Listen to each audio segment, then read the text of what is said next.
Good afternoon. The City of Parksville recognizes the Coast Salish people and their traditional territory upon which we gather with gratitude. And I call the public hearing for Monday, January the 20th, 2020 to order.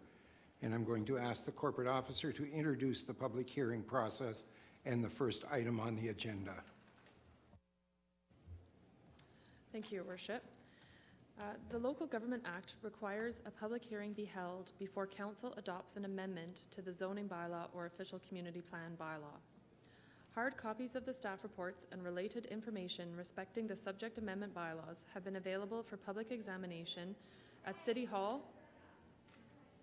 We can't hear anything.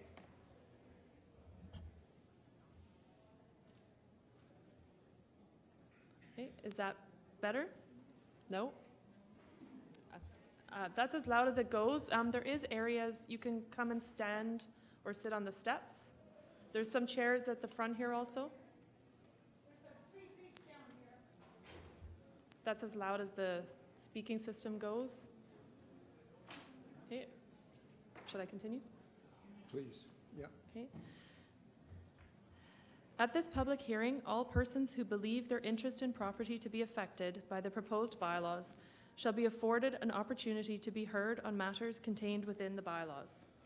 Anyone wishing to be heard must come to the microphone at the appropriate time and clearly state their name and civic address or city of residence. Council requests speakers restrict their presentations to the proposed bylaw. The purpose of this public hearing is for Council to hear from interested persons in relation to the impact of the proposed bylaw on their property. Council's authority is limited to regulation or prohibition in relation to the use of land. Council does not have the authority to regulate or prohibit in relation to the users of land. As such, Council requests speakers restrict their presentations to the proposed bylaw and the permitted uses under that bylaw, and refrain from comments in relation to possible users of the subject property. Council will not tolerate inappropriate personal attacks or comments which may be deemed to be discriminatory or defamatory. The function of Council today is to listen to the public presentations and not to engage in debate. Whether you are for or against the proposed bylaw, during the course of the public hearing, Council requests you not display any outbursts as a courtesy to all present here today. Council asks that you treat all speakers with respect, neither cheering or applauding when you agree with a speaker's presentation, or jeering or booing if you disagree with a speaker's presentation. Council wishes to ensure every speaker has a fair opportunity to be heard, that the environment at the public hearing is a positive one, and that individuals do not feel uncomfortable or intimidated from expressing their views, whether they are in support or opposition to the proposed bylaws. Again, Council will not tolerate comments or behavior that could be deemed to be intimidating or creating a negative environment which would deter people from speaking. No presentations or submissions will be received by Council on the proposed bylaw after the motions for termination of the public hearing for that particular bylaw has been adopted. This evening there are 2 items on the public hearing agenda, and if I may, Your Worship, I would like to provide a brief overview of the differences between an OCP amendment and a zoning bylaw amendment. The current proposal being discussed today includes an amendment to the policy statement for the community use designation in the city's official community plan, which, if approved, will support Council's future consideration of site-specific zoning amendments on lands within this designation. If the adoption of the OCP policy amendment is successful, it does not automatically change the zoning of specific properties within that designation. A modified P1 zone is being proposed rather than a straight RS2 zone, which is a multi-residential zone, to enable a range of community and public uses in conjunction with any housing that may be approved in the future. The second item on the agenda is a site-specific zoning amendment, which proposes to add medium-density residential uses to a property located at 130 Shelley Road. If I may, Your Worship, I'll now introduce the first item, which is the public hearing for a policy amendment to Plan Parksville, the city's official community plan. If adopted, this amendment would support in principle the addition of affordable and special needs housing to lands which are within the community use designation. Plan Parksville Amendment Bylaw 2019, number 1492.5, proposes to amend Plan Parksville, Bylaw 2013, number 1492, by adding text underneath the heading Community Use, Public, Private, or PU for short, to allow for Council's consideration of residential or multi-unit residential land uses for affordable housing, rental housing, special needs housing, where those uses are deemed to address identified gaps in the housing inventory. That's the OCP. Thank you. Just a quick point, if I may.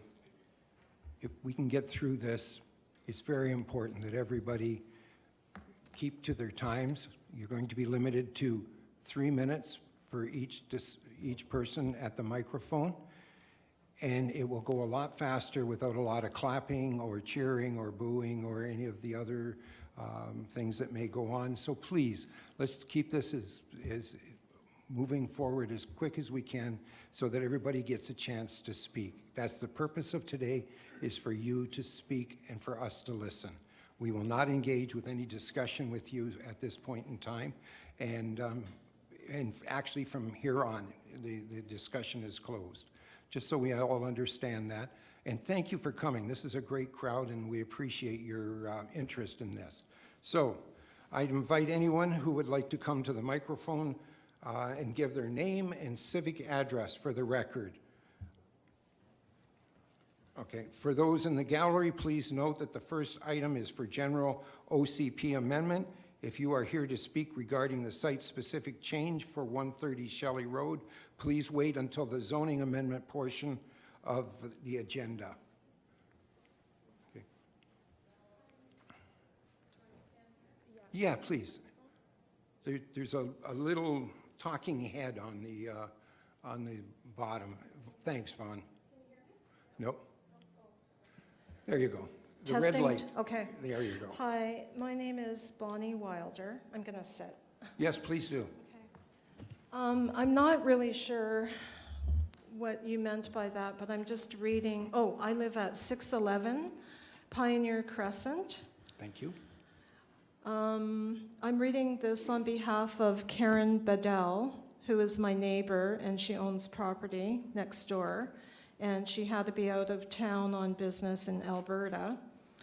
But she just wanted to be heard today too, so I kind of skipped a bunch of chunks here, but she was the one that was responsible for printing out some of those information packages you might find in front of you about the estuary and the effect of urban development along estuaries in British Columbia. Anyways, there are a lot of qualified people here to discuss the environmental impact that rezoning to medium density will have on this area. Excuse me, sorry. You're speaking to the rezoning at 130 Shelley Road at this point in time. Yeah. We're now entertaining discussion on the OCP, the Official Community Plan, which is Okay. a separate, sorry. No I know it's problem. confusing. I wasn't sure. Okay, so would you like me to come back after then? When we call it for the second time, Okay, absolutely, that sorry would be about great. that. My apologies. I'm equally as confused sometimes on this as you I've were. never so- done this before. And Well, I'm proud of you for doing that. Okay, Thank you. Is anybody else that wishes to speak to the OCP?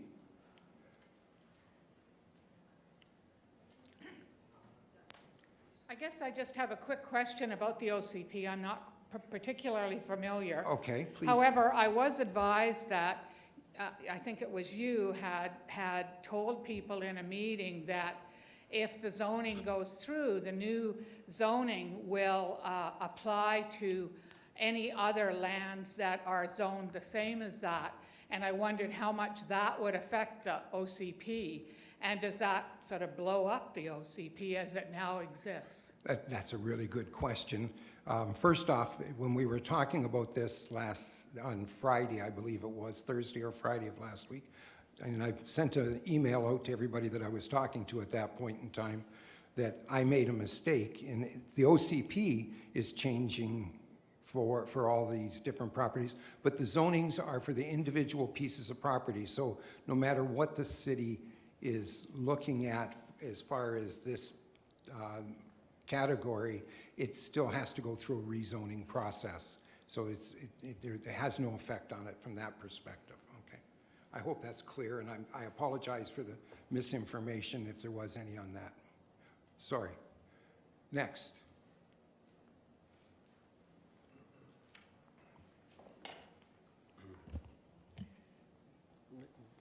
Good afternoon, Mayor and Council. My name is Doug Strauskey, and I live at 633 Turner Road. So the back of my property shares the laneway with 130 Shelley. Anyway, regarding the OCP amendment, I'm opposed to the proposed change in its current form. I called the city and asked for a list of properties that would be affected by this change. That is the properties that are currently designated community use and not covered by all of the exclusions that are in the proposed amendment. And I guess they were unable to provide a list of the specific properties that would be affected. They said on short notice. So I guess I had to assume that the list doesn't already exist. So, because there are some exclusions, you know, excluding parkland, excluding ALR, outside of the urban containment boundary. Anyway, so I guess how are we supposed to evaluate this change if we don't know which properties will be affected by the proposal? That was my first concern. Secondly, the housing is not specifically mentioned in the current OCP for community use. It mentions a bunch of other uses which are all very community oriented, but it specifically doesn't mention housing. And that's probably because residential housing is covered under at least 3 other sections of the OCP. So it really leads me to believe that the people, the community, that the committee that put together the OCP were pretty clear that the sections dealing with residential use and housing were for that purpose, and the section for community use should be limited for community use.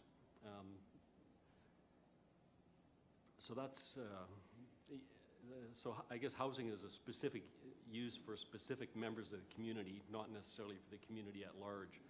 So I think it's a change to the community, the OCP, that's really just wasn't intended to be there. I guess I just have to mention that I'm apprehensive and suspicious of this proposed change and the way that it's proposed with such a short timeline, that it precludes informed discussion and feedback from the community. Given that, like I said, when I called the city and asked for specific information as to which properties would be affected by the proposal, they were unable to provide that information. A somewhat cynical comment, maybe, I guess OCP is supposed to stand for Official Community Plan. It's not Official Council Plan. It's supposed to be developed and maintained by the community, not just by the mayor and council. And okay. If you could wrap it up, please. I appreciate it. You're over your 3 minutes. You can come back again. I have about 20 more seconds here. All right, go quick. I guess the shortage of affordable housing may very well be corrected by the 400 plus rental units that are currently under construction. So this sweeping change to the OCP seems a little bit drastic and unwarranted at this stage. All of those new residents there will be even more demand for community facilities. And I think it's short-sighted to designate some of the community use properties that we have for residential use. And I firmly believe that changes to specific properties in the OCP should be handled on a case-by-case basis with proper consultation with the community and nearby residents, not through sweeping changes without enough information or time to evaluate and provide proper feedback. Thank you. Thank you. Thank you.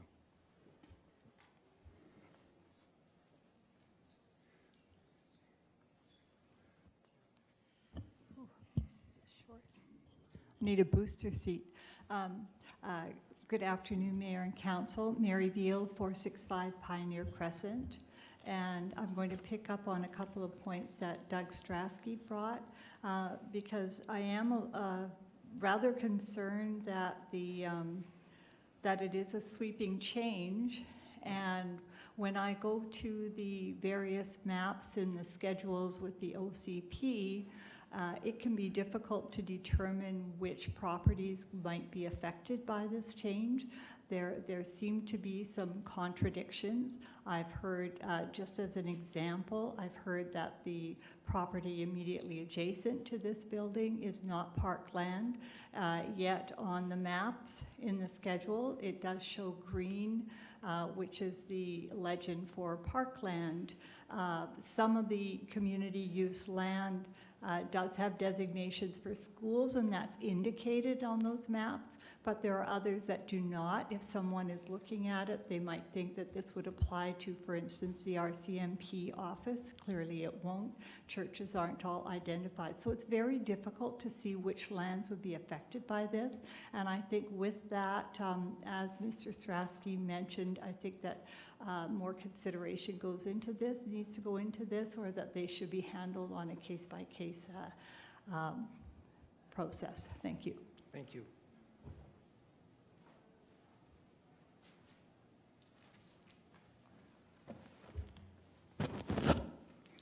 Your Worship, Council, and public staff, thank you for having this opportunity for us to speak. I guess one of the things I'm concerned about is that this property... Before we start, sorry to interrupt. Could you give us your name and address, please? Mitch Carson, 363 Heath Avenue. No, please. That's As far as your plan, by changing the plan, each time you change your plan, you're changing, you're actually not supporting the people that have been here before you that have put together the plan. And like the person said before me, you know, the community should be involved in this. My feeling on public land or city-owned land, it should not be sold at all, because you don't know what in the future what this land is going to be needed for directly for the community. So I feel the property should stay as it is, and the designation of changing the designation of your development to residential, medium density residential is going to have a negative impact on the estuary. It's straightforward.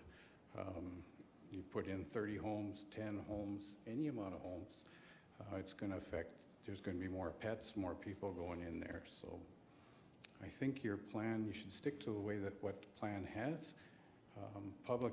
It's easy to sell public land, and it gives you guys more opportunities to make deals and trade to solve other problems like the affordable housing. But this is pretty important land to most of the people in the city, and I don't even know how much of the population actually knows about this change that's going on here. The process that you have is you have signs up and it says you're changing the whole area, in the plan that's going to be medium density. Well, a part of that is actually the estuary. So even just the way it's presented, it looks like there's a mistake there. And you only want to change a little bit of it, but really you're changing the whole thing. So maybe you need to go back to the drawing board if that's the case. But in any case, I don't think public land should be sold. Thank you. Thank you.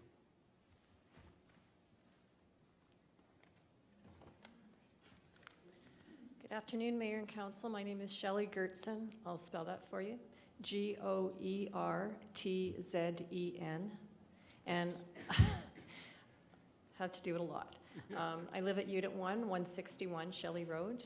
And my comments with regards to the current, with the official community plan amendment or proposed amendment is, when the OCP was adopted in 2013, Council of the Day approved a form and character designation for the surrounding lands, including all of Turner Road, a portion of Martindale Road, Tulip Lane, and Shelley Road from Pioneer Crescent to the estuary, as well as a few lots on Pioneer Crescent.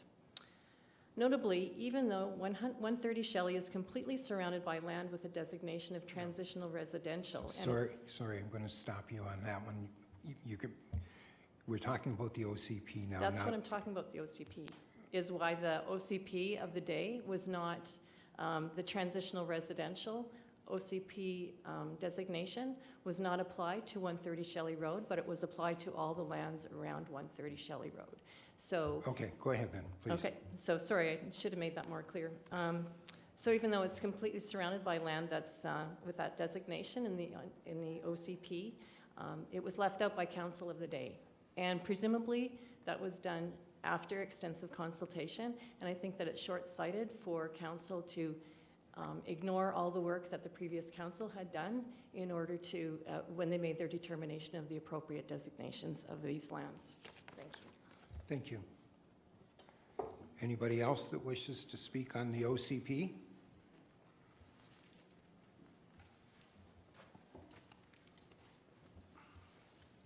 Do what you got. Good afternoon, Mayor and Council. My name is Miles Johnson. I live at 681 Turner Road. Thank you for entertaining us this afternoon. Doug said it more clearly than probably I will, but the official community plan and official and plan being the operative words, I think are being overlooked in this case. This issue came to my attention through the local newspaper, and it seemed that the official community plan aspect was just in reference to that particular property. In the meantime, having read the document more carefully and in discussion with Doug, it's clear that it includes other properties in our community. And I'm not convinced, and I don't know how many people in the audience are from communities other than mine, because we live close to the 130 Shelley. I'm not sure that it's clear that there will be other parcels in the community where the plan will change. And as such, a list, as Doug said, is not available onto which lands might be affected by this change in the future. And I fear that the consultation with the public has been inadvertently limited by most of the audience believing that it's really affecting 130 Shelley and not the rest of Parksville. So I think it behooves us to make sure that all of the community is aware of that and which parcels could change with this change to the official community plan. Thank you. Thank you. Is there anyone else? Then I will call for the second time. If anybody would like to come up for a second time? Seeing none, then I will call for the third time. All right, thank you. Third and final time. Pardon me? Yep, I need to ask for a motion to terminate the public hearing for Plan Parksville Amendment Bylaw 2019, number 1492.5. Councillor Greer, seconded by Councillor Chandler. All those in favor? Opposed? It's carried. Thank you.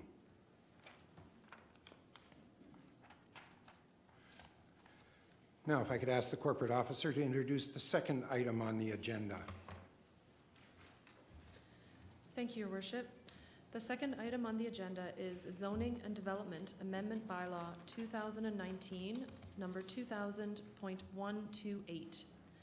This is a site-specific zoning amendment which proposes to add medium-density multi-unit residential development as a permitted use to the property located at 130 Shelley Road, legally described as Lot 20, District Lot 3, Nanoose District, Plan VIP 6031, parcel identifier 005915244, by amending the zoning on the subject property from single-family residential, or RS1, to a modified public institutional zone, or P1C, zoning designation. As of noon on January 20th, today, 32 items of correspondence have been received in response to these proposals, 31 in opposition and 1 in favor. Thank you. So I invite anyone who would like to speak to come forward in the microphone and give their name and civic address for the record. Yes, please, now.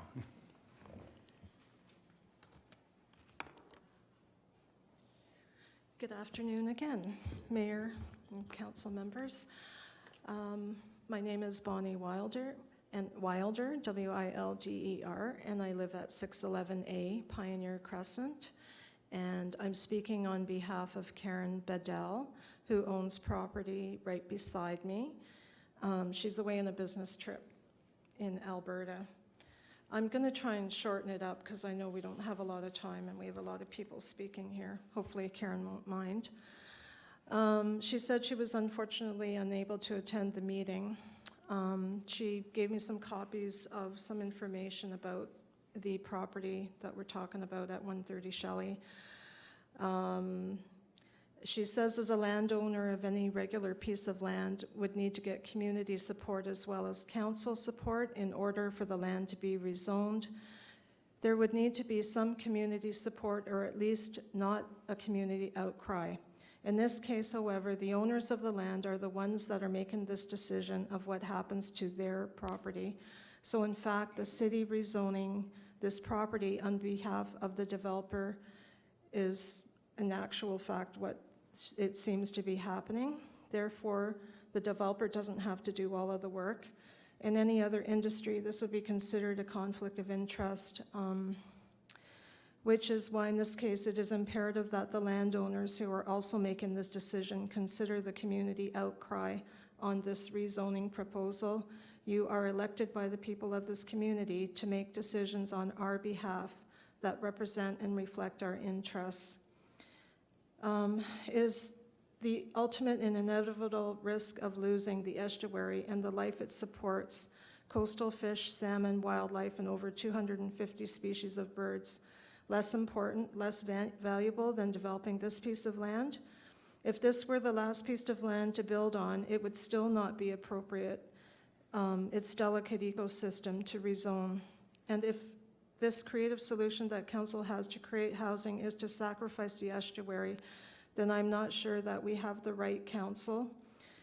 All of these people here who oppose this rezoning see that the risks outweigh any benefit. You're hearing loud and clear from all people from all walks of life with varying degrees of expertise and with varying commitments to the environment that the 16 or 30 or who knows how many homes is not enough to risk the estuary and the Englishman River's fragile ecosystem by building on its borders. I just wanted to add my own thing here too. This is my own thought. Could this land be left for the citizens of Parksville to enjoy and have an educational interpretive center perhaps built upon it? Surely there are better plots of land to acquire and rezone for housing developments that aren't going to affect a fragile ecosystem that borders the estuary. What a precious gift to the citizens and children of Parksville it would be to leave it alone or donate it or sell it to a nature group who will protect it and care for it for years to come and for future generations. Thank you for listening. Thank you very much. Please.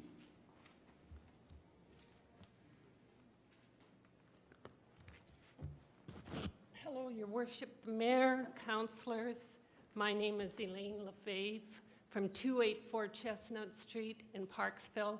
As you can tell, I don't live in the vicinity of the estuary, but that doesn't mean I don't care about it. So, I'm concerned about the proposed rezoning of 130 Shelley Road, and here is why. The property in question has some environmental features to consider, as it is adjacent to the Nature Trust land, which was purchased in 1992 for the protection and restoration of sensitive habitat. Since then, the area has become part of an expanded wildlife management area, which includes bird and wildlife corridors. This land in question is not only adjacent to the estuary, but it is one of the few places left in Parksville that still has trees and green space. And I think we all would acknowledge that in the last few years, Parksville has lost quite a bit of its urban forest and green space to housing or commercial development. I think that most people who live here do not want to change the core nature of our city. Saying that growth is inevitable does not mean that we have to give up what we love about this area, which for many of us includes not only green space, but the proximity to nature and wildlife, and what I consider to be the jewel in the crown, the estuary. To place a housing development so close to this area cannot help but affect it. Additionally, we are already seeing quite a lot of pedestrian traffic down not only at the estuary, but on the surrounding land. A housing development will only add to the strain on this ecological treasure. There must be other areas in the city that are not so sensitive, where development would not be so detrimental. Finally, a housing development in this area does not seem to suit some of the major considerations for housing developments, as it is not close to grocery stores, businesses, or schools that people normally like to be close to. I feel that the city should not rezone 130 Shelley Road for housing, but leave it alone as one of the few environmentally sensitive areas left in Parksville. Thank you.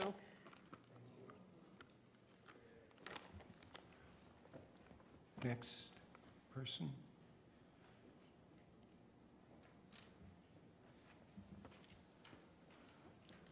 I'm going to Mayor, make you do it Council. again. Okay. Just for anyone who came in recently, Shelley Gerson, 161 Shelley Road. I wanted to echo what Elaine said with regards to the estuary being a jewel for Parksville. When people think about Vancouver Island, they think about the oceans and the forests, but unfortunately the development model that Parksville has been following lately has really greatly reduced our tree canopy. One of the statements attributed to council is that the location of this project would provide great recreational opportunities for the would-be residents. The estuary lands and the adjacent portion of the lot that is in the floodplain are part of a sensitive ecosystem that needs to be protected. There are a few sanctioned pathways in estuaries, but many ad hoc pathways created by people without taking the sensitive nature of the area into consideration. Adding this development invites additional degradation of the floodplain and the estuary. An active floodplain should not be considered recreational land. The next point I want to address is the neighborhood ambiance. The Pioneer Crescent neighborhood is largely made up of large, well-treed lots with kind of a rural feel to them. This medium-density residential is much higher density, and I would like to point out from the report that advancement will, if approved, allow for a change in zoning on the 130 Shelley Road property to allow for medium-density residential uses. There are other medium-density residential zones in the vicinity of the subject property that have in the past found acceptance in the neighborhood. This is a disturbing comment. The author is comparing two parcels without looking at the specifics. The strata at 161 Shelley Road is zoned medium density. It has 18 residential units and 1 clubhouse for a total of 19 units. The proposed density is double that. So it is not comparing apples to apples, it's comparing apples to oranges. At the very least, it's misleading to the reader who might be unfamiliar with the area. The next point I wanted to make is the lack of appropriate roadways. Adding 38 units would mean that there would have, in order to maintain safety for any pedestrians, which of course I imagine that there would be if there is affordable housing that's going in there, you need sidewalks, and there's hardly any sidewalks at all on Shelley Road. Affordable housing, it's not a good location for affordable housing. It's 600 meters away from the closest bus stop. I don't know when the last time was anyone carried 2 heavy bags of groceries 600 meters, but I did it when I was 18 and 19, and even then, I found it a pretty tough haul. My final point is the future trail to Stamperel. I understand that's why the property was purchased in the first place, was in order to facilitate this. The disposal of this lot would take that option off the table. That being said, any pathways constructed would have to take the ecological sensitivity of the area into consideration. I don't even know if it's appropriate for that kind of development. In conclusion, I would urge council to recall their duty to act as stewards on behalf of the residents of Parksville. Any decision made on this proposal will have a lasting effect on the city, so it is very important to take the time to consider all the pros and cons. We know from experience that there can be a great project with great benefit to the community, but that will create nothing but disunity if it is located in the wrong place. Thank you.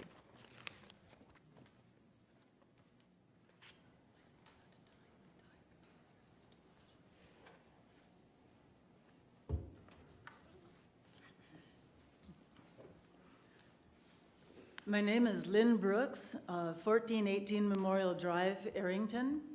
I am quite familiar with the Englishman River estuary, of which the riparian forest and floodplain of the 130 Shelley Road property plays an important role. When I learned that the Parksville City Council was considering rezoning the property at 130 Shelley Road, I was shocked. As shocked as I was when the city not too long ago allowed the construction of many more trailer sites at the Surfside RV Resort. Wiser councils had originally limited this area to seasonal-only usage to limit damage to the estuary. Is this council completely unaware of the importance of estuaries in general and of the history of our own much beleaguered Englishman River estuary? There are many readily available studies of this local sensitive ecosystem, all pointing at the importance of maintaining it for our communities as well as for wildlife. Why on earth would council even consider inflicting more damage on this land, which is a part of the life-supporting local forest and sea connection? Native vegetation, salmon, migratory birds, and a myriad of other life, small and large, depend on this estuary and the remaining forest land. Every square inch still remaining of this once mighty estuary and forest are crucial to its continued ability to support life. I obtained a document describing this parcel from the Parksville Community Planning and Building Office. This parcel of land was originally purchased by the city with $650,000 from Parkland Reserve funds and $99,000 from DCC funds. Wasn't this parcel, the vast majority of which is within the 200-year floodplain, planned to become parkland? On another note, I laud the council's desire to provide affordable housing. This is crucially needed in our community. However, this parcel is located relatively far from town, schools, and services, as has been mentioned. Even the Parksville and Area Chamber of Commerce Board wrote you a letter stating that, quote, they didn't think that it was a good spot for such a development. I earnestly ask you to allow this parcel to become a protected part of the Englishman River estuary for all the good and right reasons. Thank you.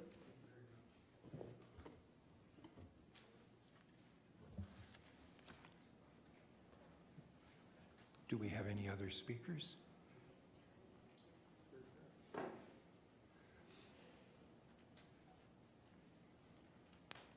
Good afternoon, Mayor and Council. My name is Dr. Janice Shandro. I have made a submission officially on January the 13th. It was quite an exhaustive letter. I think you may have had the opportunity to read it. My intention right now is not to run through the submission that I had made, but more to advocate on behalf of the people living in Parksville. As a community member, I live on 551 Tulip Avenue, close to the proposed development site. In my experience, I am a specialist in industrial and urban development. Most of my work has actually taken place in Asia, and when I come home to Parksville, I come home to rest. But what I have observed over the last 3 years in particular is that our development is not meeting international standards, especially around health and safety. The number of near misses that I've seen for community members on bicycles, pedestrians walking, school children, especially around Despard area, and workers themselves has been appalling. So when I think about what is proposed for 130 Shelley Road, I would actually advocate that this is an opportunity in time and place and space to change your development strategy, to incorporate health and safety, ensuring age-friendly living accommodations are made for every development from now on. It is time with our age and climate change considerations that we need to be leaders in this field, not laggers. And right now, Parksville is 10 years behind. So thank you for considering this request. I'd like you to incorporate healthy, age-friendly health and safety planning in your developments from now on. Thank you. Oh, you were doing so good up until then, weren't you? Go ahead, please.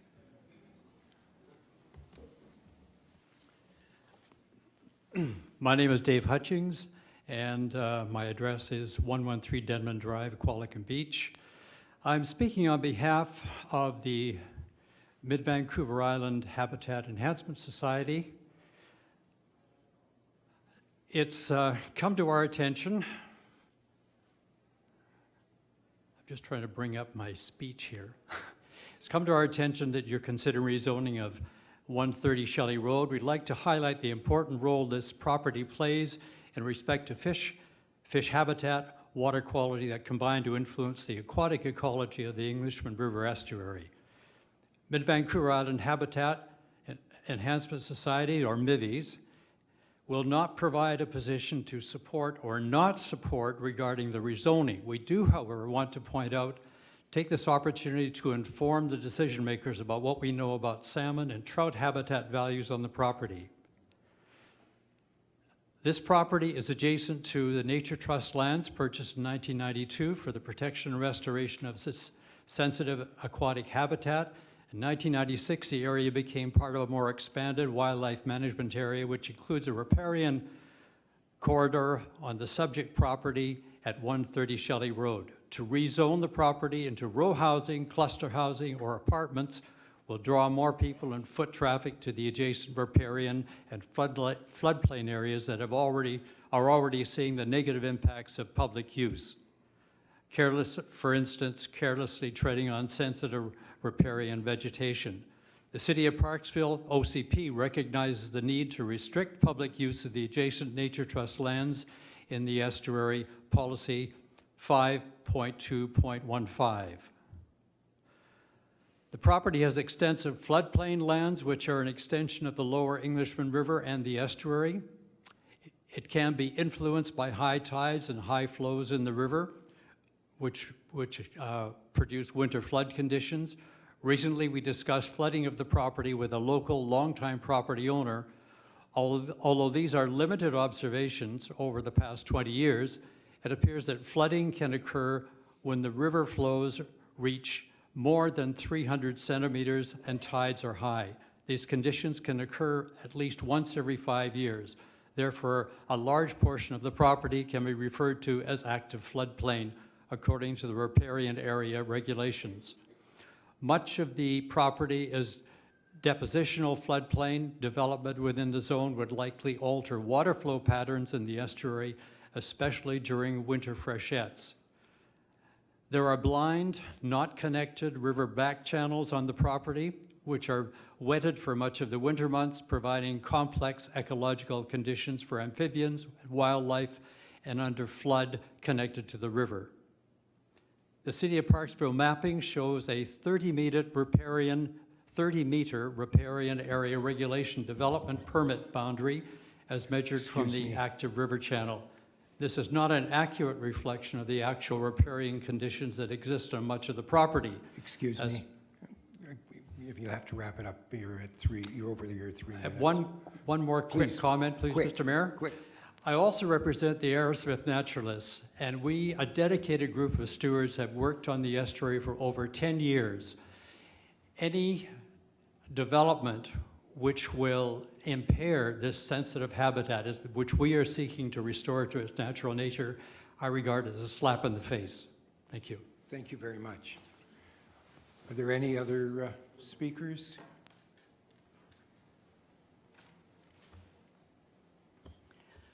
Good afternoon again. Mary Beal, 465 Pioneer Crescent.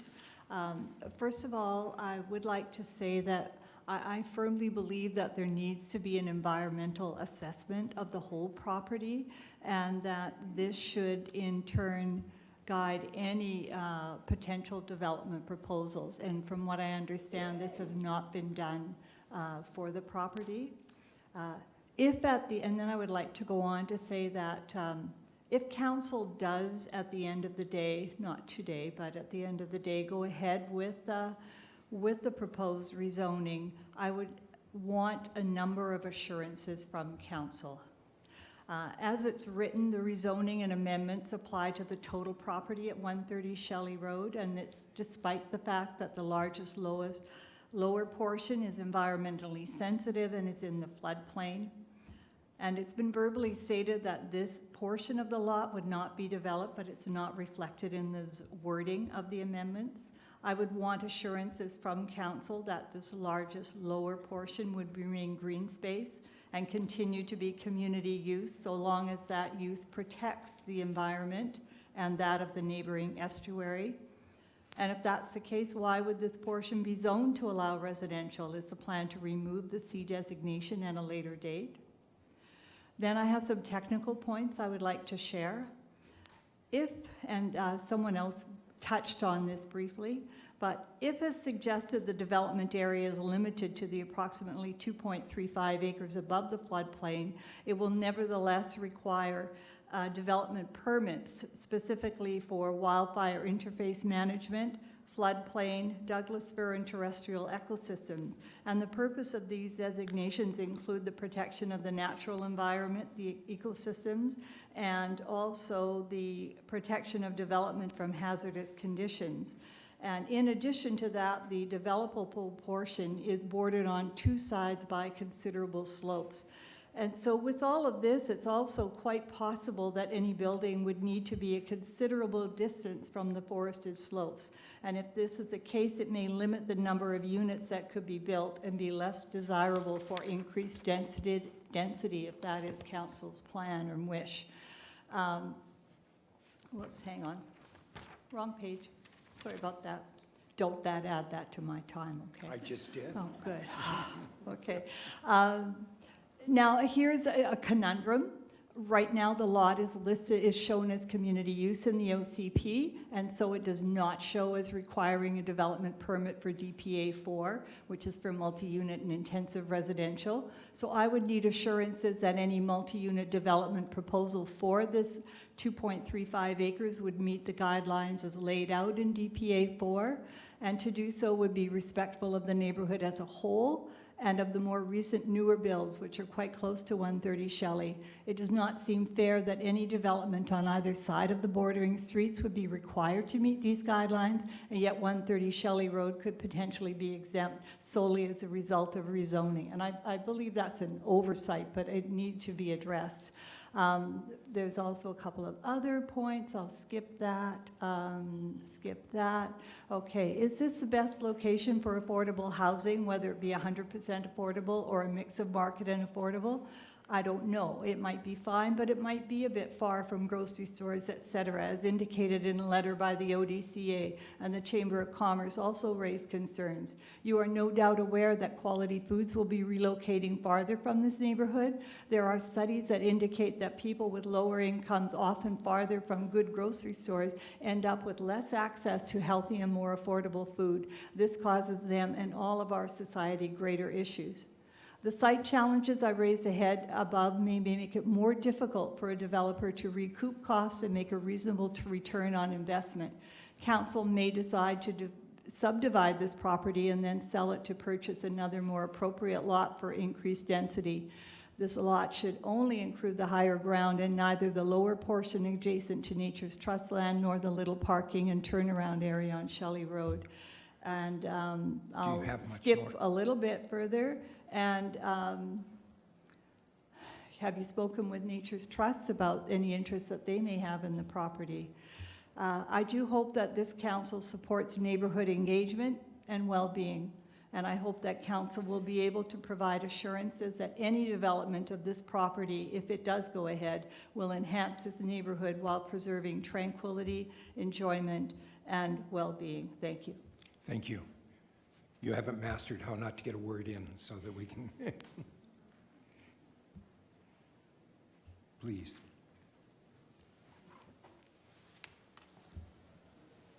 Oh, I feel really low. First of all, I'd like to thank Doug O'Brien, who confirmed receipt of my letter that I wrote to the mayor and city council. Mr. Mayor. Could I have your name and address, please? Your name Oh, and I'm address. sorry. My name is Claire Woodward. I live at number 9161 Shelley Road. Thank you. We're property owners living at number 9161 Shelley Road for the past 3 years. Our choice of properties moving to this wonderful area of the island was not only based on the registered city's OCP at the time, which we investigated, but living near a protected estuary was a dream come true. We oppose the rezoning of the property located at 130 Shelley Road for the purpose of a medium-density multifamily development. We are assuming that this means that there could be a possibility of 39 new families moving into our small neighborhood, and so close to the protected lands known as the estuary and the shores of the Englishman River. We can only imagine with that many people on this parcel of land how this will have a huge impact on the environment, including the wetlands and the banks of our nearby Ocean Way. We hope that you will consider the following issues before this rezoning proposal goes through. Water shortages in Parksville and cost connections and approval by the RDN. I'm not sure if this has been considered yet. As you know, water shortages have been brought to our attention in our development in the past few years, and we've taken this issue very seriously. Do we currently have enough water to support this type of proposed development? We understand and commend that this is the mayor and council's highest priority to provide more affordable housing in Parksville. But you also need to ensure that these developments are supported with the services needed by the same families that need housing. That is, they need better access or close access to schools, parks, health centers. Locating such developments makes more sense to have them in and close to the city center and or major shopping centers in order to accommodate these new families. With that being said, we do not object to a portion of this parcel of land be developed for a similar housing for seniors. Similar to where we live in Estuary Place, and we would like to invite the mayor and city council to come and visit our site for a comparable. This would maintain the form and character of the current neighborhood. We feel that this is a better solution to the proposed redevelopment of the parcel of the land as a whole. The balance of the property could remain in the city's, well, now that that's changed, but with the aim of keeping the balance of the development as parkland for the whole community. Thank you for your attention. Hope this proposal can be resolved in both providing Parksville with more affordable senior housing, as well as maintaining the current image and integrity of the land surrounding the property. Thank you. Thank you.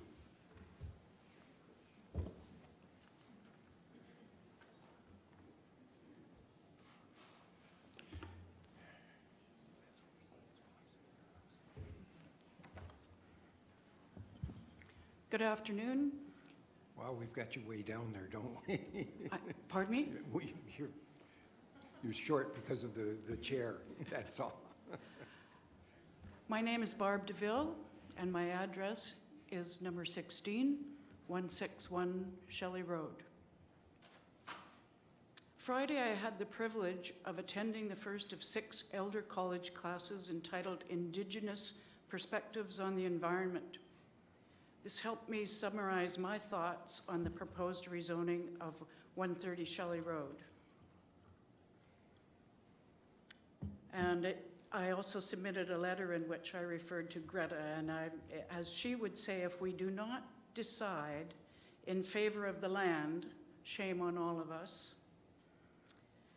Because, and then I'm going to give a quote that came out of this class from one of our local elders at the First Nations, and who apparently has emphatically stated that if we don't decide in favor of the land will decide.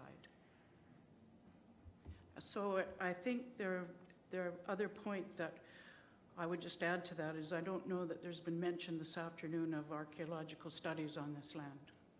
Thank you. Thank you. Do we have?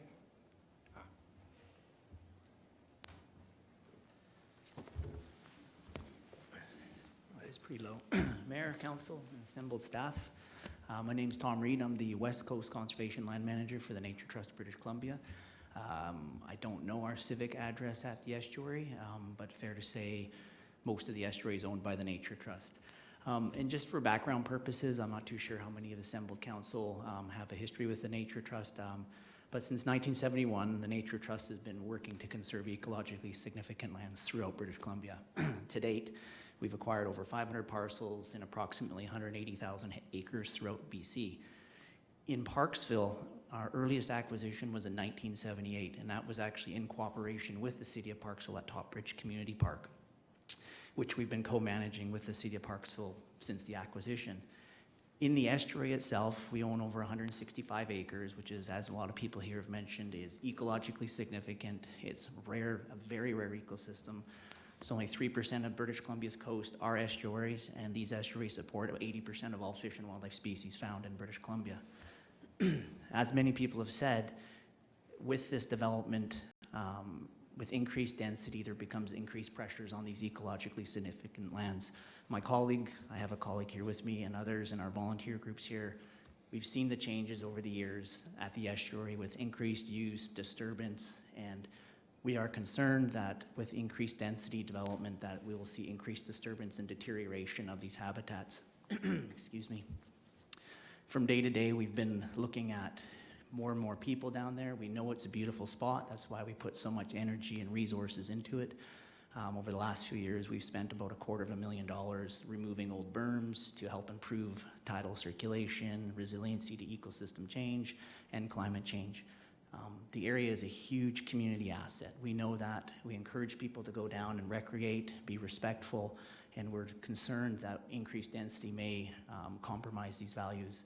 And we would encourage the city and staff to do a comprehensive ecological assessment and impact assessment as part of this approval process that takes into account the fish and wildlife habitat, potential impacts, and mitigation. In closing, I do want to say that the Nature Trust, we're always willing to work with groups, municipalities, landowners, and who are willing to sell land for conservation. And we're more than happy to sit down with the City of Parksville to look at what can be done at this parcel to ensure that we can maintain fish and wildlife habitat for future generations. Thank you. Thank you.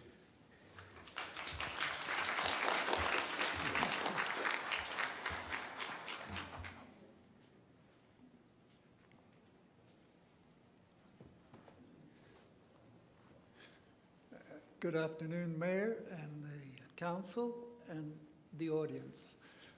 My name's Willem Rolla. I live at 642 Turner Road in Parksville.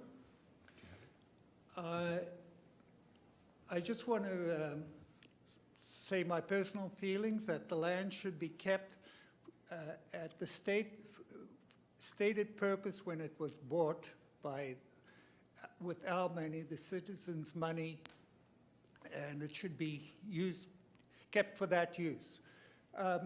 Would the mayor consent that we, by a show of hands, show the audience who's for the change of, or who's for the opposing the change? Could we do that with a show of hands so it's for the record? No, we cannot. Our job is to have an open mind at this point in time, and we will start making our decision immediately after this meeting. So we're not allowed by law to say who's in favor and who's not until we take the vote. Could then more audience members just file by and register their opinions? He's talking about a show of hands of the audience. From the audience? Oh, I'm sorry. I thought you meant from council. No, just the audience. Oh. No, I know what the answer would be from that. We can tell by the number of speakers coming. Please go ahead with your presentation if you have further to go. No, that's all I want. Thank you very much. Next, please.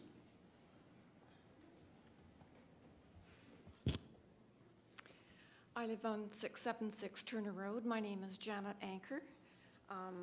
Everyone so eloquently said a lot of what I want to say today, but also I'll just make mine short.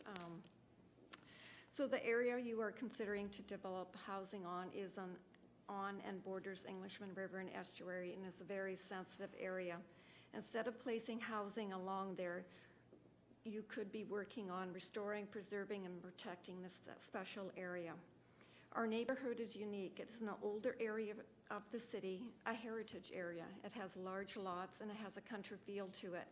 We have the luxury of privacy due to our larger lots and large, beautiful trees. We enjoy the space, the tranquility, and the peacefulness of it, and knowing our neighbors, and this is why we have chosen to live in this area and call it home. I don't think meeting in density at 130 Shelley Road is the best interest for the area or the community. I have walked the estuary at least once a day for the past 8 years, and this is what I know and why I feel it's wrong to build up that area of Shelley Road. The Englishman River and estuary has its challenges, from weather, logging, past current development, ecosystems. Many have seen past changes and effects along the river and will continue to happen. Mother Nature also has her own ideas, and we don't have the luxury to ignore it any longer. We all have the knowledge and the power to lessen the impacts, and you have the power not to repeat past mistakes. To continue building a density along the area would only have long-lasting impacts. I'm not going to list everything in here, but I have adjacent habitat issues, building stress along the area, numerous wildlife that I have seen every day, community safety issues. So let me ask you, does the proposed text amendment and bylaw zoning request a side meeting, does it meet the medium cost housing and future long goals, policies, and preserving of land, water, and dealing with environmental issues? Does it protect what this area has to offer? Does it provide all the other needs for all the community? Does it reflect what the community values are? Does it reflect why people in Parksville have chosen to live here? As our city council, you have the opportunity not only to provide housing, but to sustain and protect our trees, rivers, oceans, and water supply for the future. You could be a wonderful example of how we as a community have protected what is still left to enjoy today and for the future. Please reconsider the change of the text amendment and the zoning from 131 Shelley Road. Thank you.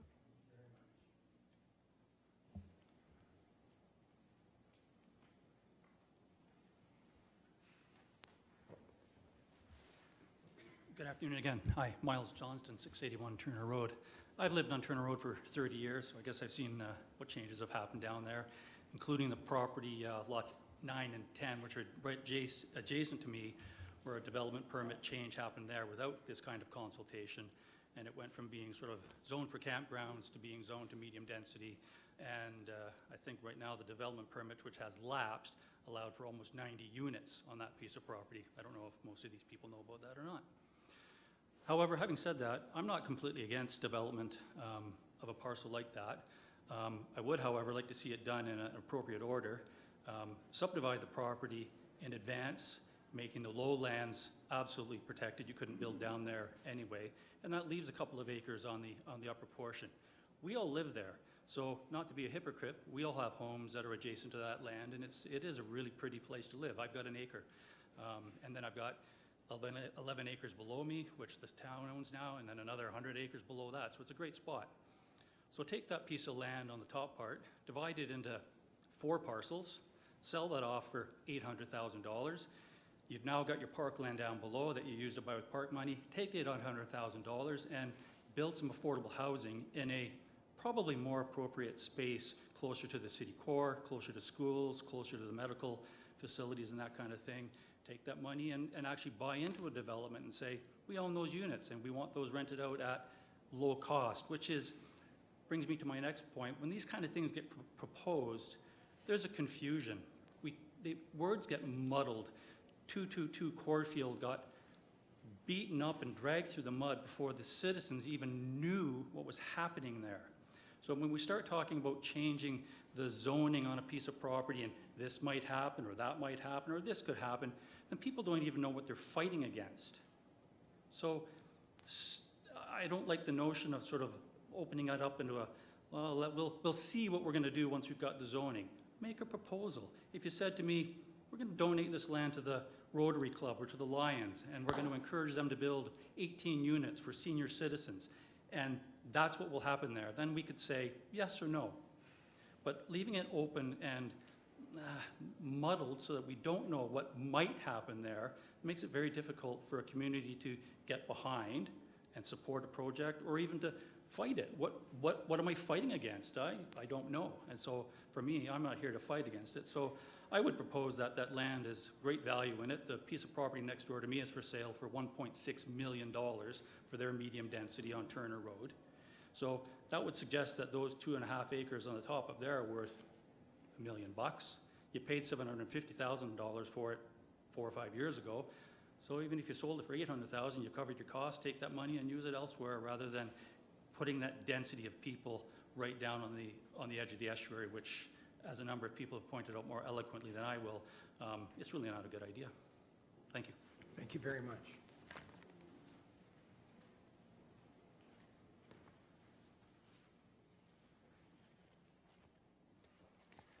Linda Reed. You know what it is? It's the table's got wheels on it, and so the table is high. I know, exactly. Because this is a normal chair for me. The chair is not made for its use at this point in time. I agree. Yeah. So my name is Linda Reed. I apologize for not saying my name when I asked you that question earlier. And I live at number 21, 493 Pioneer Crescent. That's Pioneer Gardens. Some of you may be familiar. I don't know if any of you are actually familiar with that lot. I hope that you've all walked down there and taken the hard right at the yellow gate so that you could sort of see the edge of that property. It's almost like bog land in there. It's really, and there is water in there in the winter, and it's that really solid black kind of boggy dirt that is in floodland underneath the growth. And it's quite steep, the hill, and I'm not a scientist, and I'm not any kind of expert, but I think it's really going to be difficult to build anything on the top part of that lot without it bad stuff, flowing down into the sensitive areas on the bottom part of that lot. So then it's in the estuary, then it's just a disaster, anything that flows out of there. And I think the top part of that lot probably makes a nice buffer for the real sensitive land from the road and from the traffic and from all of that stuff that happens. Anyway, what I really wanted to talk about today was the process that you've engaged in and the timing around this, and what a wonderful, anyway, I guess people move to Parksville and they come to visit in Parksville because of the parkland and the rivers and the estuaries. I mean, that's why people come here. We know that. And we need to put, these are wonderful assets, and we need to take care of them. I think that there are many people living here who don't know about this process today. We've got a good crowd. I'm sure it would be better if there had have been more notice, and if it hadn't all been done over the holiday time when people are busy doing other things, and if it hadn't just been in the newspaper. I didn't see anything come through my mailbox on it, and I live in that neighborhood. As you know, as you are politicians, you'll all know that the newspaper doesn't go to every doorstep in this house, in this town, city. And so that's not as an effective way to reach everybody. And as longtime residents, you'll also know that there's a great many people who are not home now. They're away. January is a big travel time for the mostly retired community. The timing of this meeting itself, I'm not happy with. I think that 2 o'clock in the afternoon on a Monday is prohibits, I think, people with young families from being here. It prohibits a lot of working people from being here. People with young families are now, at this time of day, getting ready to go to the school to pick up their kids, to take them to all their various after-school events, and so it makes that impossible. I think that you haven't done a process. Oh, and the sign.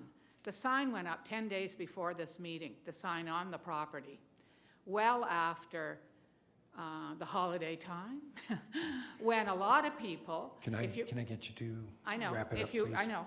If you walk the estuary regularly, you will know that during the holiday time, there were a lot of people, travelers and families in the estuary who might have seen the sign and might have been able to do something about it.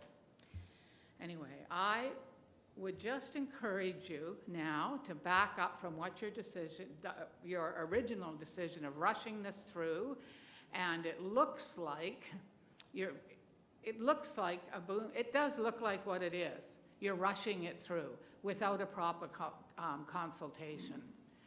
So I would just encourage you to do nothing at this point and to continue to do nothing with that sensitive lot at 130 Shelley Road. Thank you. Folks, we were doing really good, so this...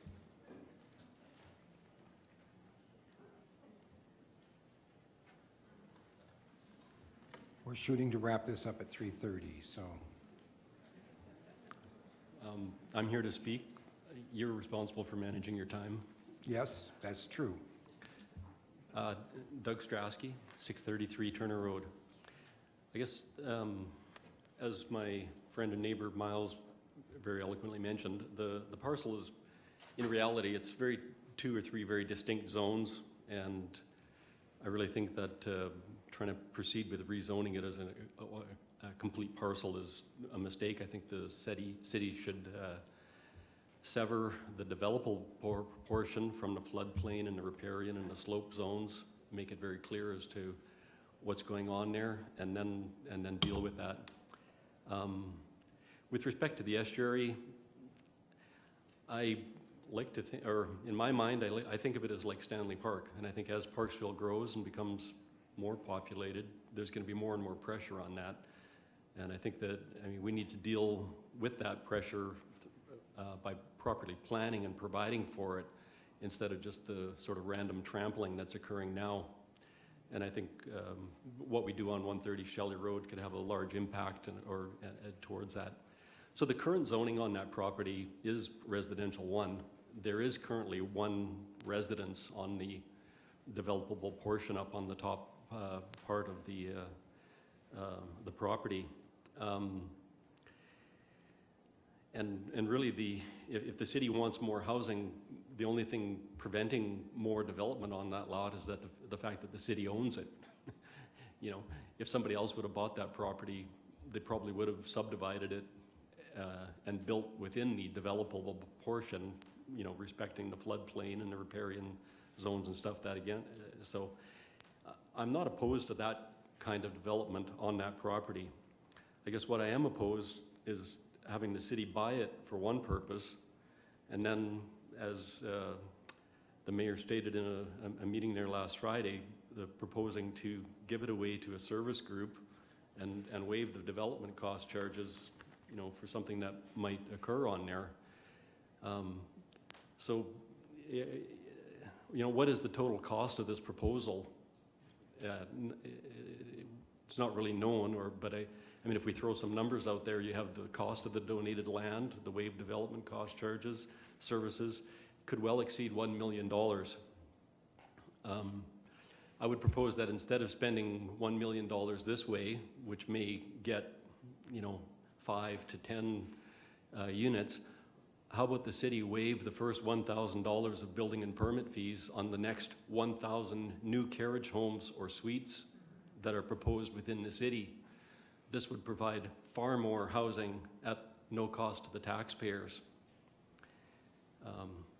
And I guess just with respect to the development, I guess... As you eloquently put it, my job is to manage the time. You're past 3 minutes.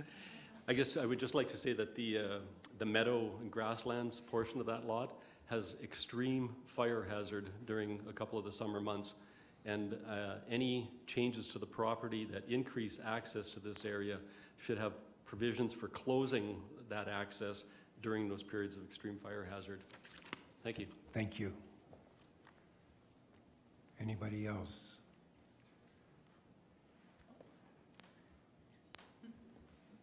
Linda Reed, I have just one quick question or worry.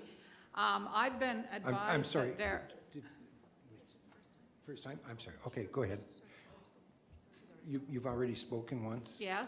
Okay, once everybody else has spoken Fine. once, we'd be glad to bring you back. Please, either way.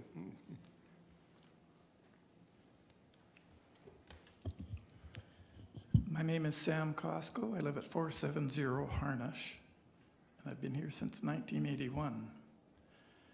With respect to rezoning property and aiming to get accommodation that is affordable, it seems to me as if we've seen an awful lot of development that could have supplied this. It's just that we don't have in our plans a way of ensuring that areas get developed and include affordable housing. I can recall during the Maple Glen development that the developer proposed 2 little pockets that would be affordable housing, not integrated and within the entire plan, but little tiny spaces. I think that is the wrong kind of development. But specifically with respect to this plan, what I see lacking in our OCP is any reference to environmental inspection that carries the same weight as development inspection, such as we have the construction inspectors, we have plumbing inspectors, electrical inspectors. Where's our environmental inspectors, and what criteria would they have to say that a development would be acceptable or not? You can see that to have such a body would be significant. Here in this meeting today, we've heard from a number of people who work in the environmental area. That kind of process should be part of city planning. It shouldn't be an add-on supplied by people of goodwill. And I think we can have a proposal that looks to me to be totally out of place with the area that it is. We've heard suggested that there should be a buffer between a sensitive area and an inhabited area. There should be a buffer environmentally for very good reasons. Environment isn't static across a year. You get seasonal changes which affect demands and populations within an area. And I don't think we can actually plan development within our community if we don't have a set of criteria relating to the environment that we can refer to and know what we're talking about. I would encourage the city to look into establishing such a set of standards, even if it has to include working with other communities facing the same kinds of developmental problems. With respect to this particular development, I find it really frustrating that people have worked on previous OCPs. I was on the previous OCP committee, and I don't think there would have been anybody I'm going to ask you to wrap it up, please, Mr. Costa. I will. I don't think there would have been anybody on the community committee who would have ever entertained the idea of changing the designation of that area to one that could be medium density or any density. Thank you. Thank you. Ma'am?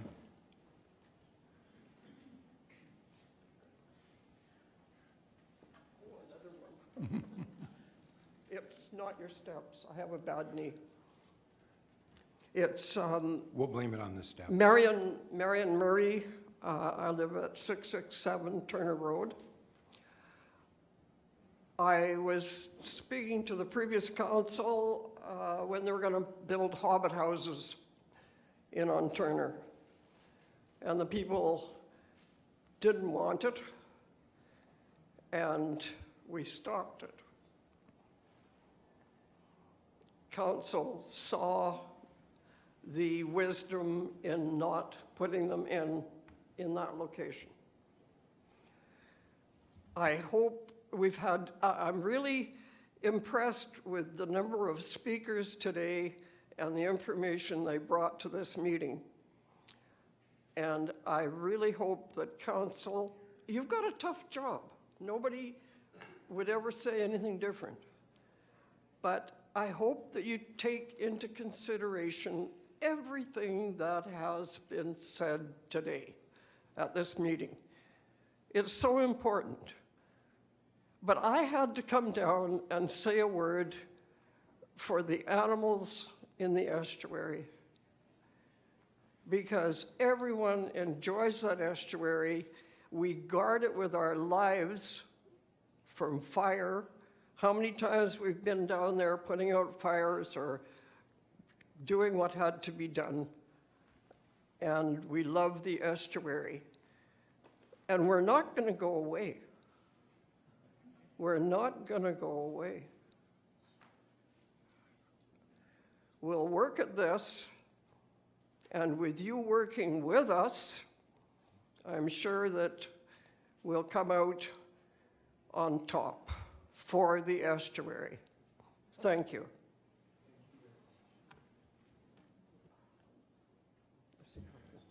Do we have anybody else for the first time speaking that wishes to speak?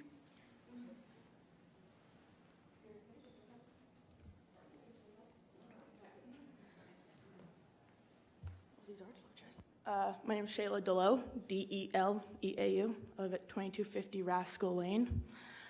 I don't have much to say about the estuary because everything's been said, but I just want to put from a youth point of view that until today, when my teacher in class mentioned, I had no idea this was even going on. So I just want to say that some more advertising, which has been already mentioned, would be really nice in the youth community. Because I understand Parksville is a huge seniors community, but there's a lot of youth that live here too that are also concerned about the living situations. So that's all I wanted to say.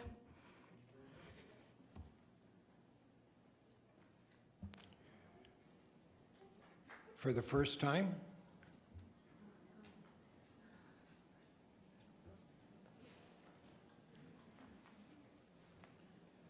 Your Worship, Council, just hasn't been mentioned yet is a safety issue. Oh, Mitch Carson, 363 Heath Avenue. Oh, no problem. Just wanted to mention that if you put affordable housing at that location, there's going to be, I assume the idea would be for young families. And if you put them in that location, it's going to be a safety hazard for the children there. Anytime a child goes missing for a couple of minutes, they're going to be wondering, are they near that river? Because it can be a dangerous place, especially this time of year. So I just wanted to add that.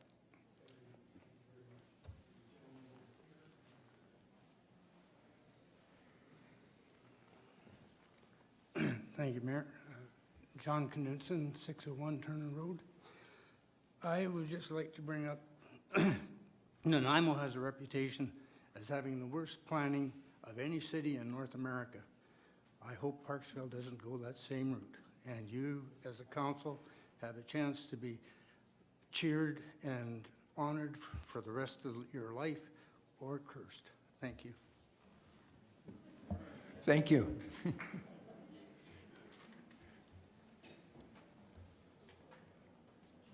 Sir, your name and your address, please. Hi, Mike Jakes, Jacqueus, 700 Turner.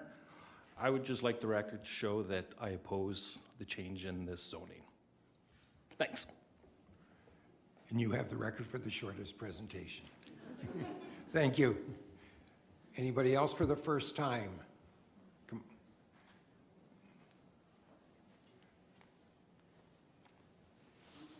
Hello, Mr. Mayor. My name's Julie Gibbs. I'm a 611 Pioneer. And My friend and daughter-in-law left me some instructions.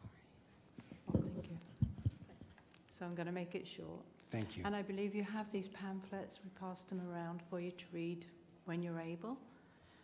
And it's to do with the watershed effect. The Englishman River is an important fisheries river, and through the Arrowsmith Water Service provides additional summer water supply for the city of Parksville and the Nanu's area. Water is stored behind, we won't go there. The Englishman River is identified as a sensitive stream requiring special management attention under the Fisheries Protection Act. This is because of risk to the fish populations due to inadequate water flows and other habitat concerns. It's also designated as a community watershed because it supplies residents with drinking water. I'm just adding to the fragilities of the river. The surface water and the groundwater are connecting this watershed, and in the summer, when there is no rain, groundwater should be contributing base flow to the local rivers. Unfortunately, dropping groundwater levels means lower flows in streams and decreases the fish health in the Englishman River and its tributaries. So by disturbing the land in any way, it's going to affect a lot of things pertaining to the watershed. Thank you. Thank you very much. Sir.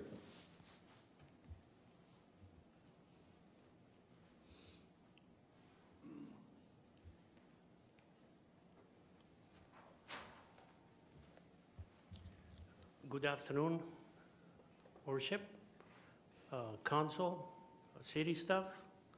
My name is Don Bavaro. I live on 355 Heath Avenue.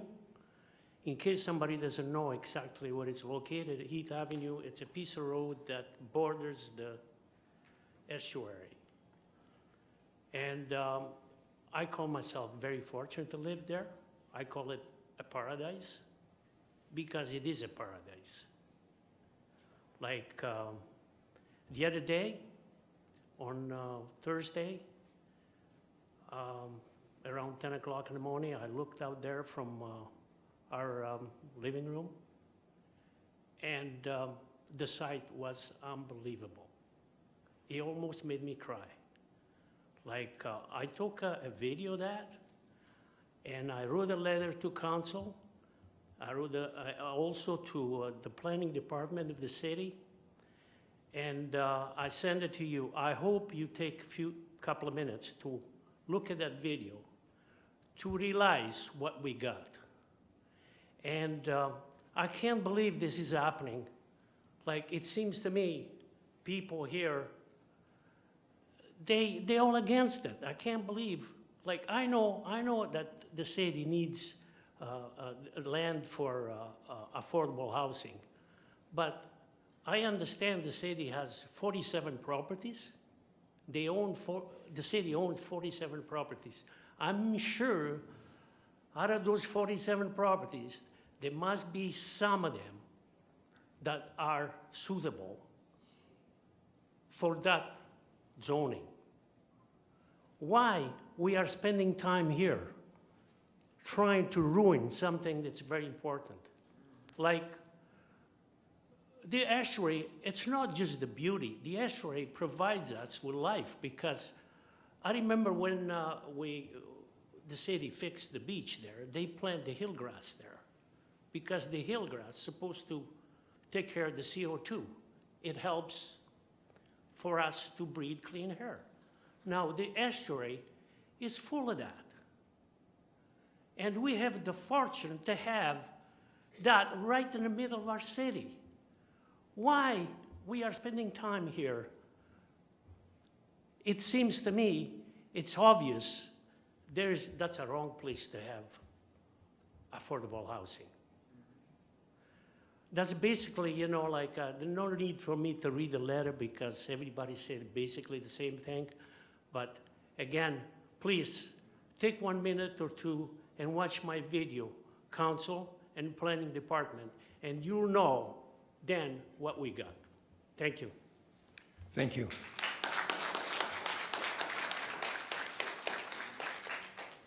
Okay.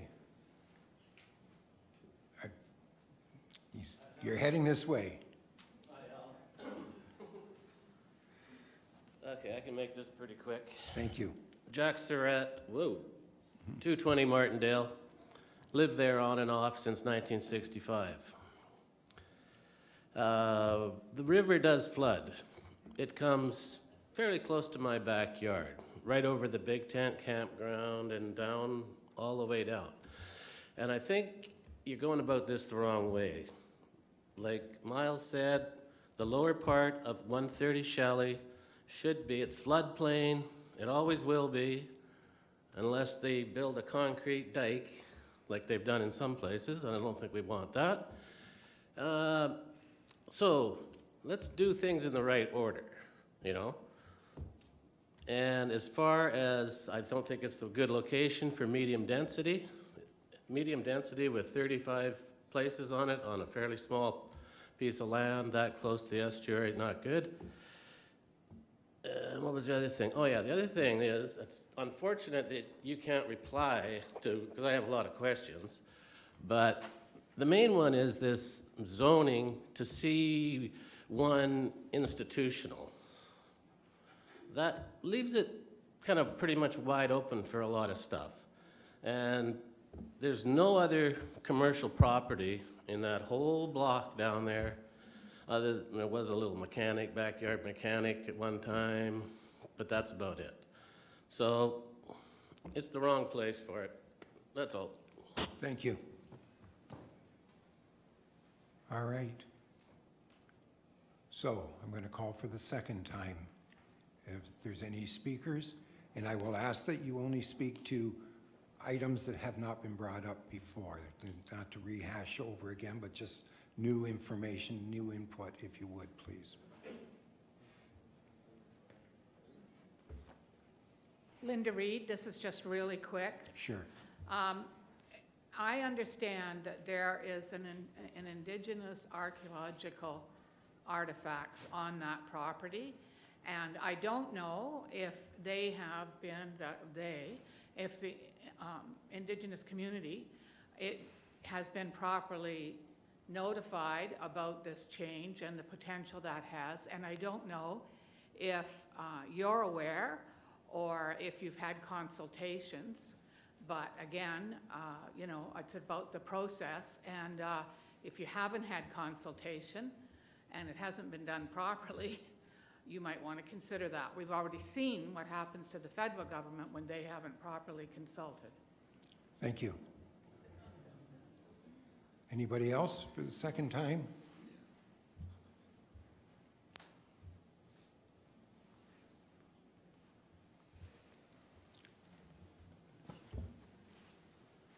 Good afternoon. My name is Bruce Murray, and I live at 667 Turner Road. My property abuts. My wife and I property abuts. Good move. Yeah, good move, yes. The Greenway. I am a biologist, a retired biologist, so I'm not going to bore you with all the reasons ecologically why you should not build this or rezone this property. I've written, and pardon me, I've read in the last 3 or 4 days several papers, excellent papers from residents that have submitted their answers to your questions in letter form, and so have I. The one, I am opposed to the development for several reasons. One is I'm in agreement with the Chamber of Commerce decision that it's not the proper location. It's not the right location for affordable housing. Secondly, I do not understand your definition of affordable housing. But thirdly, and most important to me, is I think the city has been a very poor manager or irresponsible manager of the floodplain in that it allowed camping, pardon me, overnight tenting which could escalate very easily into camping and fires in this very dry, grassy area in the summer months. I was very stressed out over this inconsistency with the policy that Nature Trust has in their mandated land, where there's no camping, no tenting. And yet, the city, because it's park, allowed kids to camp there during the summer months. And I patrol the area with my dog for 30 years now, probably 300 days a year. And I know what's going on down there. So when I see these things, and I know that the gentlemen from Nature Trust in the back room, they're well acquainted with me.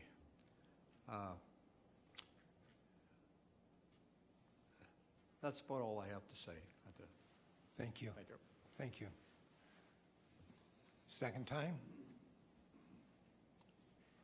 For the third and final time?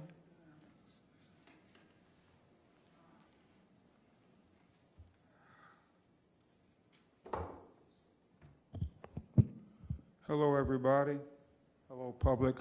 My name's Derek Grimmer. I live at 1418 Memorial Drive in Arrington, which the last time I looked is in the Englishman floodplain, drainage system.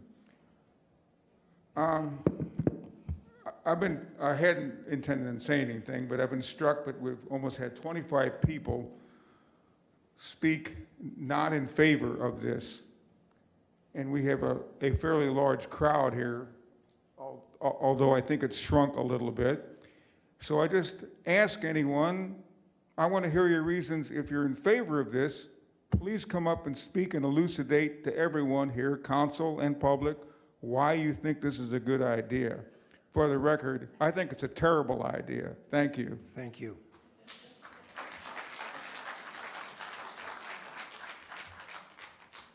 For the last time, the third and last time, I need a motion to close, to terminate the public hearing. Councillor Greer, seconded by Councillor Chandler. All those in favor? Thank you. Thank you very much. I really appreciate how everybody behaved today and did very well. Thank you very much for that. We will certainly take into consideration everything that was said today. Thank you.